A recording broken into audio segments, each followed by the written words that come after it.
sëñ Mamoun dama doon wax ak sëriñ bi léegi. waaw far nga egg si. alhamdulilah. ma ne sëñ Mamoun mii kat daa doon seede ci biir kër Cheikh Rafal. alhamdulilah jërëjëf. ndax adduna bépp laay maase wax ni leen. waaw nisaan. sëñ Moudou Mbacke mu sëñ Mourtala mii. waaw mooy sama wasila. wér na. man ci njabootu Cheikh Massamba gi laa bokk. waaye damaa bokk ci alali Cheikh Rafal yoo xamante ni. fu ma mën di nekk dina ñëw. yow mii Cheikh Moudou Ablaye Fall Ndar. waaw nisaan. moom sëriñ Ablaye Fall Ndar. nisaan. moom Cheikh Rafal mooy sa bàyyi. kon ci yoon wi nga bokk. te kenn mënu laa génn ci woon wi. te garmi nga ci yoon wi. te ci côté yëpp nga bokk ci yoon wi. kon daal maa ngi lay ñaanal ci barke Cheikh Laye Fall.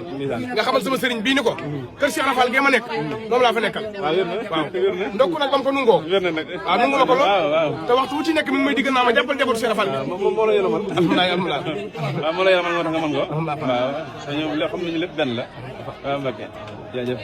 da nga gudd fan rek. waajuram ba fan lool. kii amoon du mut la ñun yàgg nañu ko miin yàgg koo xam lool. yàlla barke ba wàcc ci moom bu baax. nga xam man maay dem toog ne rek waaw.